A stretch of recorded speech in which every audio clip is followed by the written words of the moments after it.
So the way it's often depicted, maybe the way we often think about it,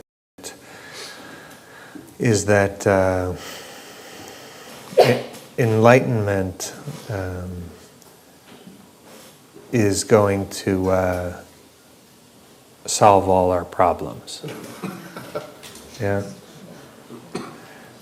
And it's sometimes kind of depicted that way, that enlightenment is like the solution to the problem of being human. But maybe we have it reversed. And so that it's that when we have no problems, enlightenment experience arises.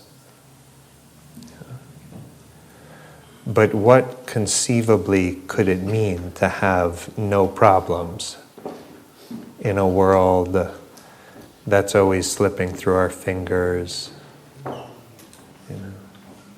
in a world where we have these bodies that are so sensitive and these hearts that are so sensitive? What would it mean to have no problems? Now, being human, it just entails a lot of loose ends, Like, I try to keep my life neat, even if it's just in my own mind. But it's like I try to keep my life neat, but things are always getting frayed, even if they're going well. It's just like it's always, when I come home from a trip, like a normal person comes home from a trip and like relaxes for a little bit, right? And I just like come home and I'm like immediately unpack and start putting, right? Do I have some comrades in that? Okay, there we go.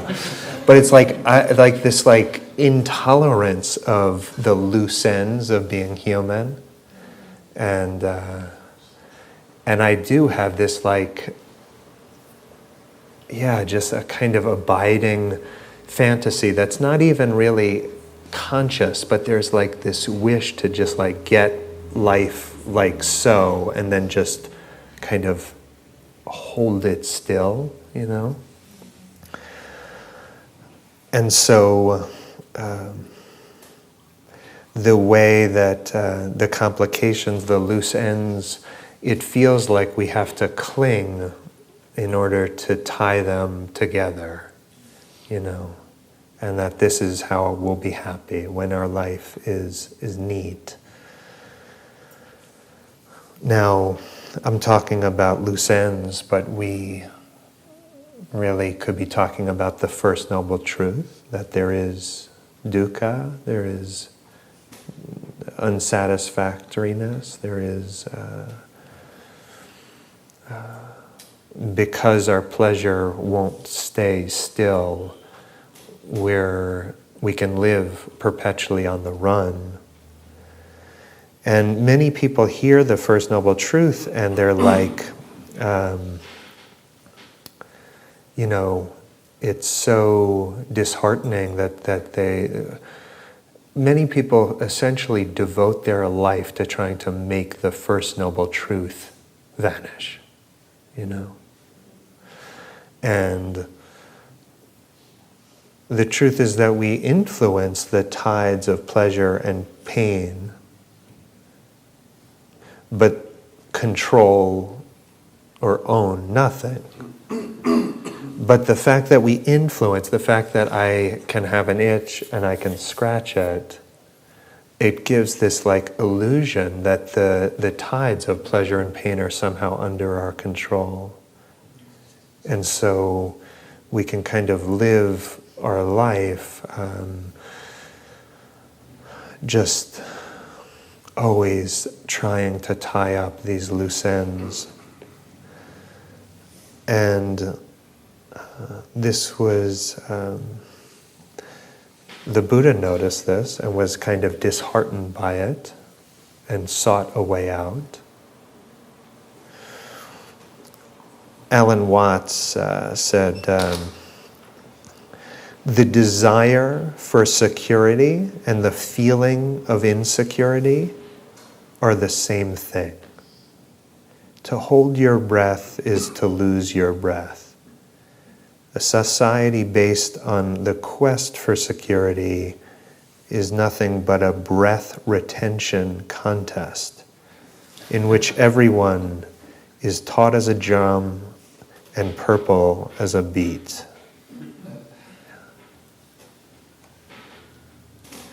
Leonard Cohen put it a little differently. He said, I don't consider myself a pessimist. I think of a pessimist as someone who is waiting for it to rain, and I feel soaked to the skin.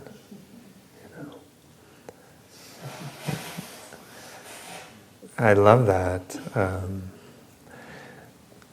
because it points to the heart can't fully relax until we open to this,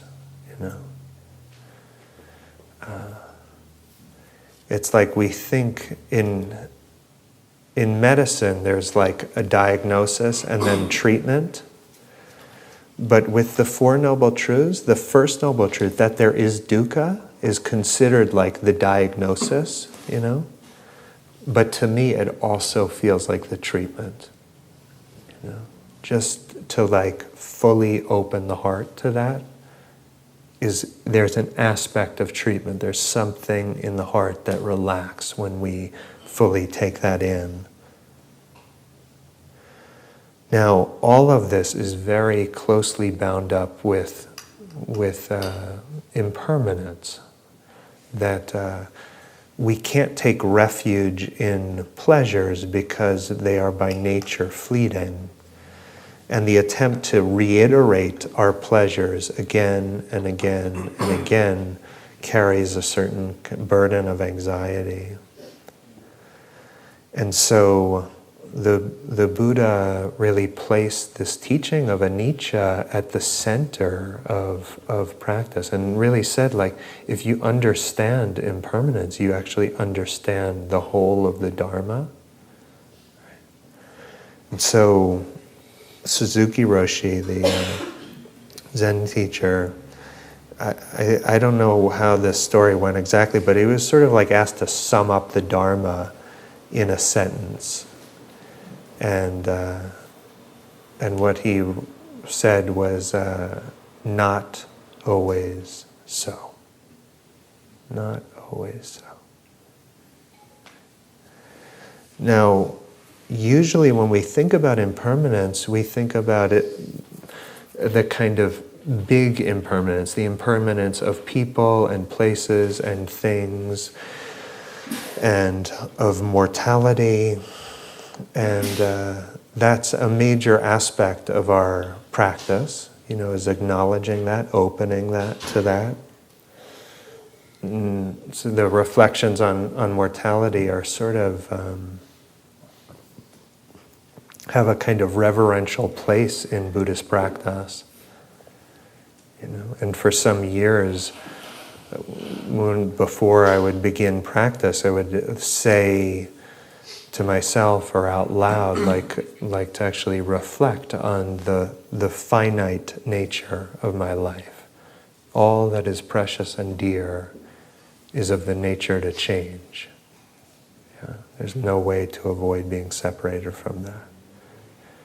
And this has a kind of, many kind of values, but it's just one side of the impermanence. And I don't actually feel like the most, it's the impermanence that we see at a sensory level. We literally, it's as if we see it moment by moment. This is the actual impermanence that doesn't break the heart, but frees the heart. In Vipassana and insight meditation, this is especially the case. Less so in in Zen and Tibetan practice.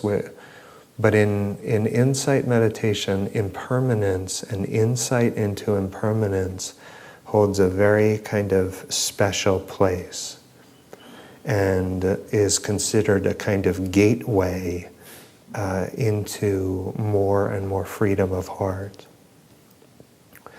And so in Sutta Nipata, the Buddha says that actually perceiving impermanence is really what uproots ignorance and the conceit of I am. The conceit of I am, the sense of the center point of our being. I'll say a little more about.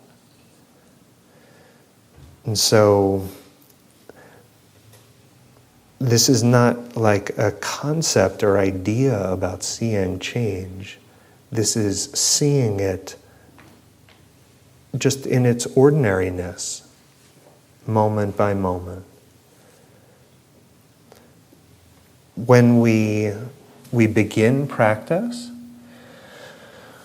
I think for a lot of people it feels like kind of so much is happening all at once, right? Feels like there's all these thoughts and feelings and sensations, and the attention is kind of like ping-ponging from one experience to another, and it just feels like kind of overstimulating, yeah. And then as we practice more, things start to settle down, and it's like the pasture of awareness begins to get quieter, and it feels like there's less happening. Things feel more kind of stable and grounded. And then as we practice more, and we sort of capitalize on that sense of being stable and grounded, we start to let go more deeply into the flow, moment by moment. So the impermanence of what?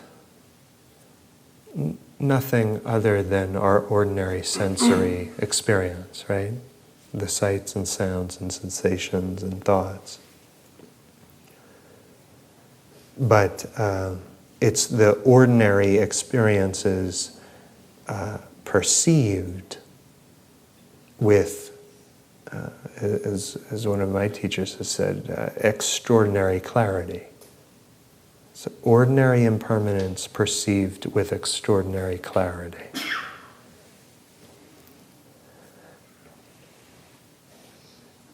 In this practice of like seeing change with a great deal of mindfulness and clarity, equanimity becomes key because you know how we're like always getting into these like little skirmishes with experience, you know? Like even just not like full-on battles with ourselves or with the pain in our knee or the ache in our heart, but just that sense of like, we're just kind of like fiddling a little bit. You know that feeling of just like, I'm just gonna move that right over there. And just like, yeah?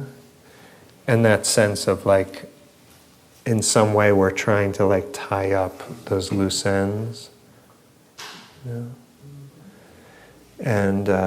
And so the practice of equanimity to actually see change deeply means that we are fully opening to all the loose ends of our life, of this moment, the imperfection of being human.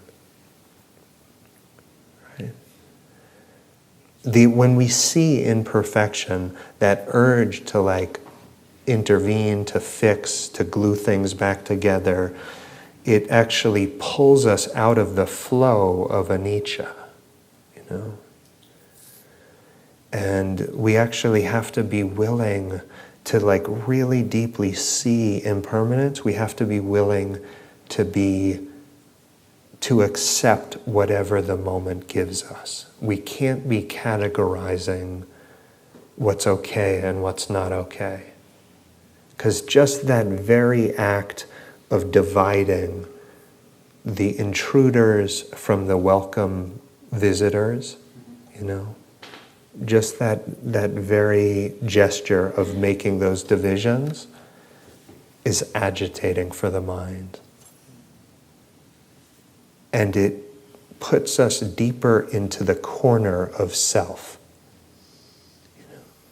Like clinging and self are very closely related. And when there's a certain kind of like friction with the moment,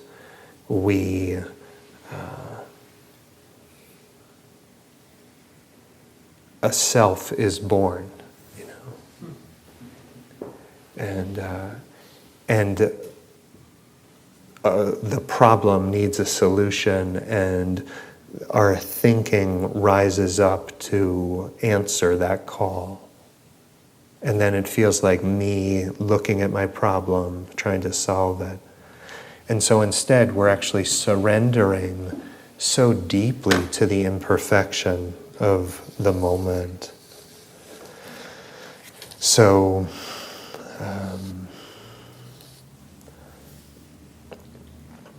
Suzuki Roshi, again, this is 1971, he says, we say each moment, but in your actual practice, a moment is too long, because in that moment, your mind is already involved in following the breath. So we say, even in the snap of your fingers, there are millions of instants of time. This way we can emphasize the feeling of existing in each moment of time.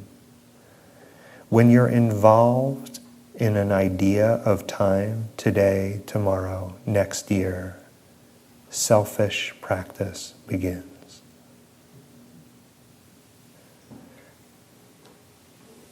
So, the attempt to like stay, the clinging is like, it's not just the birth of self, but like the need, it's also the birth of like the need to keep track of time. And so we get this much more rigid, hardened sense of time when there's a problem in front of us, And so we feel like, okay, I'm Matthew, here's the problem, we're oriented in that way, and there's a sense of the problem is here, when did it arise, what can I do, when will it be gone? And the practice of affirming what's here, we like, the way my teacher Shinzen Young talked about it is like we love it to death. Our suffering is like loved to death, meaning there's less and less friction with the loose ends and problems of our life. And so it's a way, we could say, of saying yes so deeply to ourself, to experience, that there's no sense of time in which to like problems can fixate. Like a problem always takes us out of the flow of anicca, of impermanence. Yeah. It just pulls us out and like stops time in a way. And so in our practice, we are exploring like releasing ourselves back into the flow of time and meaninglessness, like not making meaning. And when the only way we can avoid making meaning is to just fully, open-heartedly welcome exactly what's here. Just this thinner and thinner slice of time. Now, we can let go into impermanence, maybe, to like really start to have this sense of like seeing change, meaning we hear the sentences in our mind come to an end. We hear sounds fade away. We actually sense the change and the fading away of certain sensations in the body and emotions. The images, the image of my body, me as the meditator sitting here, like the outline of my body, that's not constant. That's arising and passing. The sense of like the image of myself, all of this we can start to see as like in the flow of change. But usually the last thing to go is the sense of witness. Right? So there's this kind of fixated, like everything is changing there, but I'm like this God's eye view looking out at change, right? But we can actually begin to turn the awareness backwards to see like what exactly in this moment feels stable and permanent. Like what is that? What is the ground that feels unchanging? Now, some traditions would say that ground is unchanging, it's sacred. But Buddhism usually says that ground is quicksand. And that we can actually surrender more deeply into the flow of change. Surrender even that. And these kinds of insights and experiences, they don't solve our problems. Like rent will still need to be paid, but it becomes like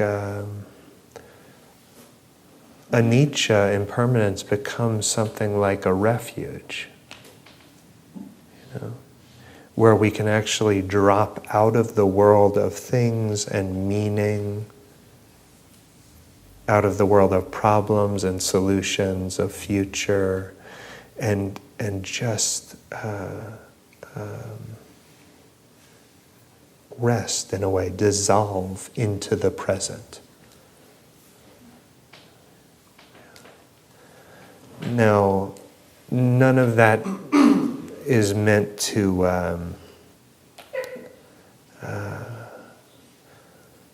these kinds of insights, they're sort of celebrated in Buddhist practice.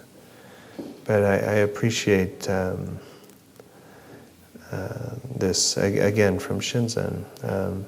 The true goal of meditation is achieved through a dialectical process that alternates between dissolving into flowing nothingness and detecting subtler and subtler instances of solidified somethingness. Okay? So it's often like, the attention just gets like caught like a hangnail on phenomena. It just gets like caught, and there's some pain.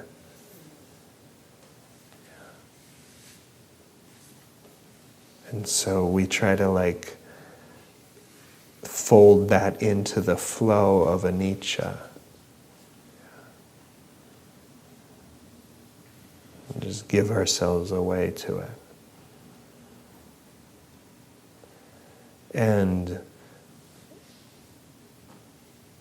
I don't hold that to be like the highest way of living, but it does actually make it much easier to be in the world of meaning and things and time,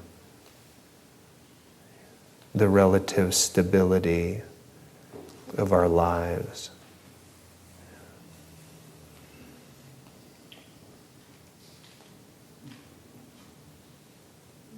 So let's just sit for a moment.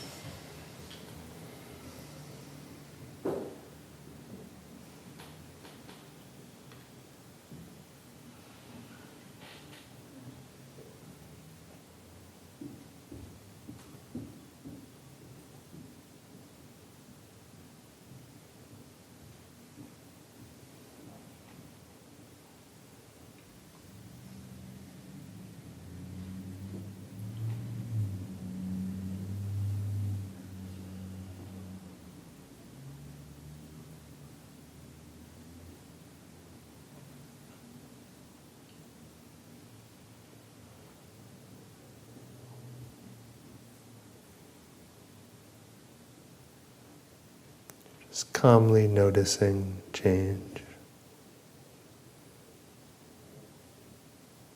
Not to tell a story about it, not to get anywhere.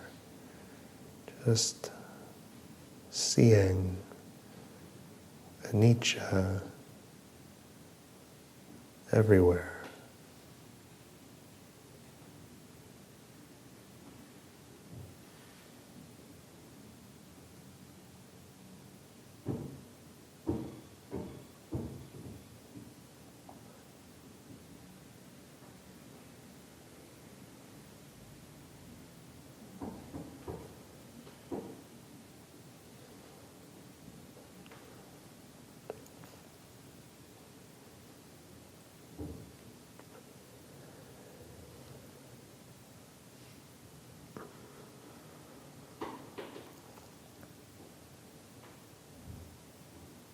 And curiously, this kind of seeing makes love more rather than less urgent.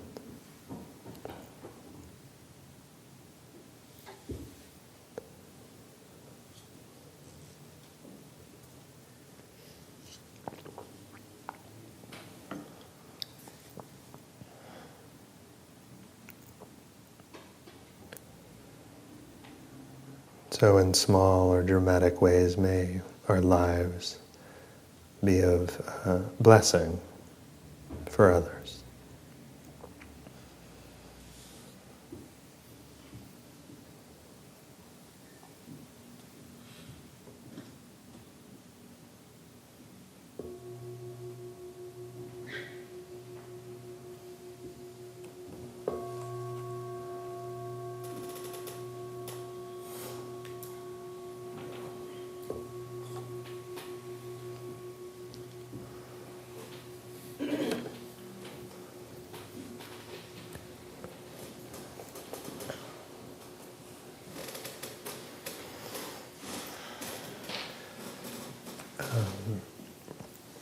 Just a couple words. Let's see.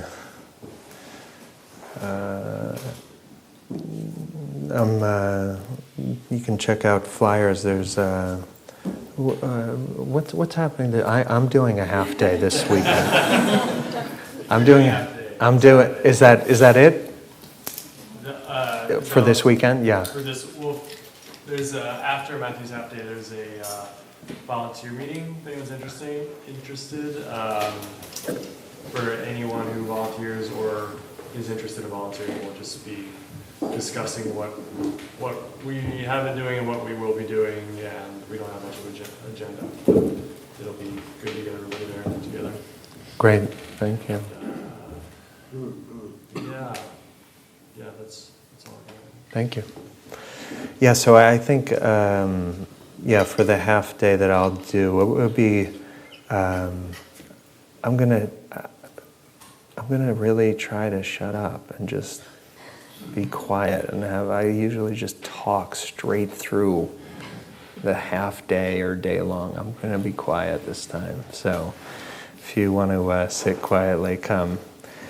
And was talking to Vinny today, and we sort of decided, like, for next year, what I think I want to do is have like a series of days where basically I just offer one-on-one meetings, like through the whole day, and like have open sitting practice, because we were like realizing that's a real sort of like deficit within the community. And so, the truth is, I would love to, I have sort of like quick interactions with many of you, but it'd be nice to sit down and actually connect. And so, so we'll start doing some of those. And class is done by donations. Center is supported by donations, and so your generosity is very much appreciated. I take money that comes through donations. It feels different, for me. So I appreciate that. Okay, I'll hang out for a bit if anybody has any questions. Be well.